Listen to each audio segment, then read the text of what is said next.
ही उत्तराखंड की धामी सरकार ने नवरात्र में बड़ा फैसला लिया। प्रदेश के 4 जिलों हरिद्वार, देहरादून, उधम सिंह नगर और नैनीताल में कई स्थानों के नाम बदले गए हैं।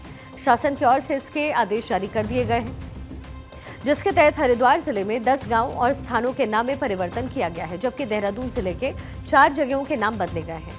नैनीताल जिले के 2 स्थानों के नाम में बदलाव किया गया। उधम सिंह नगर जिले के 1 जगह का नाम बदला गया है। प्रदेश में कई जगहों में उर्दू नामों को बदल करके हिंदू नाम रखने का फैसला लिया गया। अब हम आपको डिटेल से बताते हैं कि पहले इन जगहों के क्या नाम थे और अब इनका नाम बदल करके क्या रखा गया है। हरिद्वार के औरंगजेबपुर का जो नाम है वो बदल करके शिवाजी नगर रखा गया है।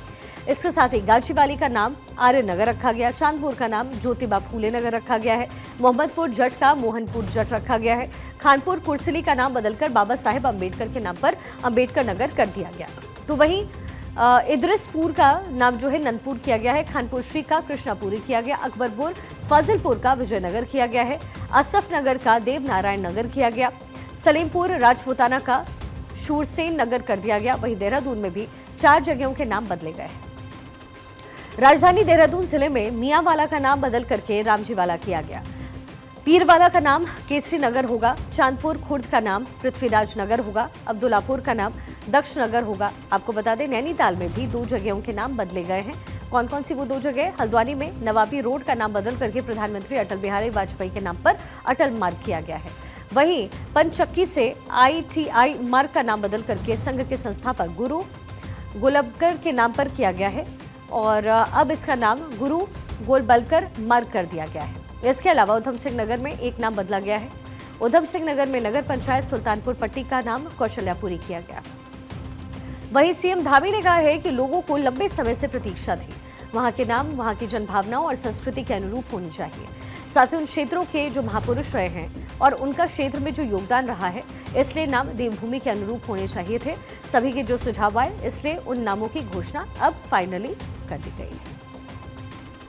लोगों को लंबे समय से प्रतीक्षा थी कि वहाँ के नाम वहाँ की जनभावनाओं के अनुरूप होना चाहिए, वहाँ की संस्कृति के अनुरूप होना चाहिए, वहाँ के जो हमारी संस्कृति है उसके अनुरूप होने चाहिए। साथ ही जो हमारे उन क्षेत्रों के महापुरुष रहे हैं या उनका उस क्षेत्र में उस प्रकार की संस्कृति में योगदान रहा है, ऐसे नाम और राज्य का जो हमारा स्वरूप है देवभूमि के अनुरूप होने चाहिए। तो लोगों की जनभावनाओं के अनुरूप सभी के जो सुझाव आए थे उसके अनुरूप इन नामों की घोषणा की गई है, जिसका लोगों ने स्वागत किया है। धामी सरकार के नाम बदलने को लेकर के उत्तराखंड के लोगों में भारी उत्साह नजर आ रहा है। लोगों के नाम बदलने का जश्न मनाया और धामी सरकार का शुक्रिया अदा किया है। वालों में अति उत्साह और हर्षोल्लास है। दिवाली होली जैसा माहौल है।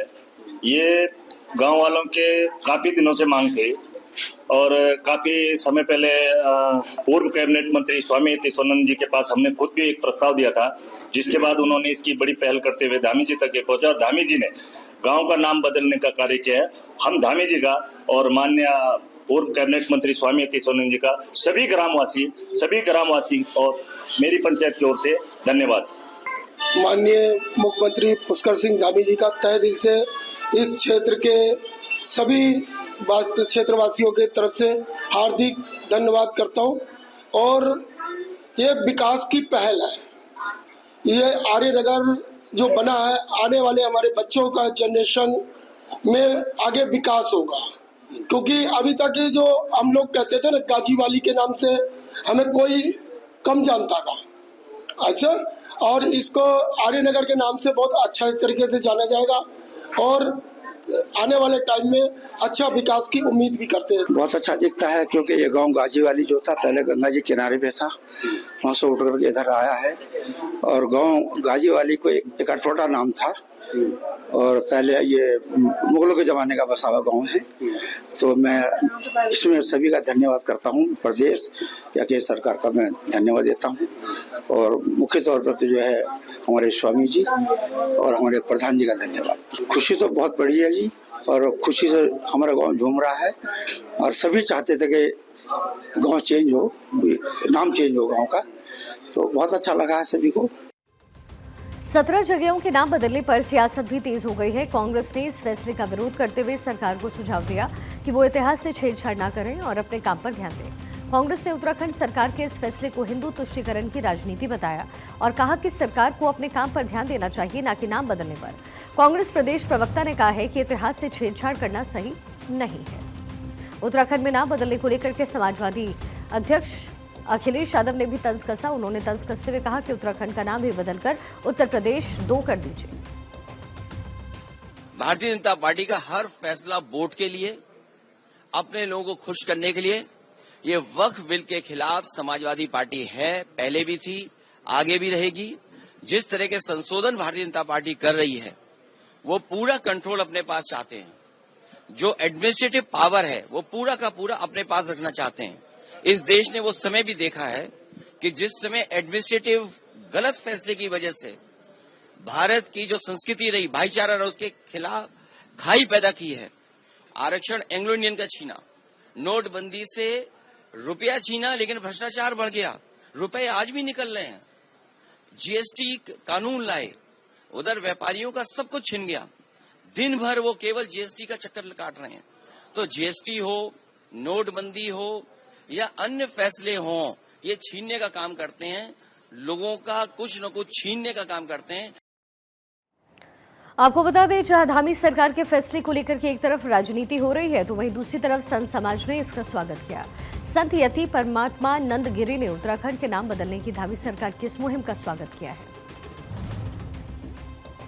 इस कदम का हम दिल की गहराइयों से स्वागत करते हैं। यह कार्य बहुत पहले हो जाना चाहिए था, लेकिन इसके लिए वो वाकई में बधाई के पात्र हैं। लेकिन माननीय मुख्यमंत्री जी को ये भी सुनिश्चित करना होगा कि आने वाले 10 से 15 वर्षों में जब मुस्लिमों की आबादी बहुत तेज़ी से बढ़ेगी, तो क्या पुनः दोबारा ये नाम मुसलमानों के नाम पर नहीं होंगे। तो इसलिए एक जनसंख्या नियंत्रण कानून भी इस प्रदेश के अंदर लाया जाए।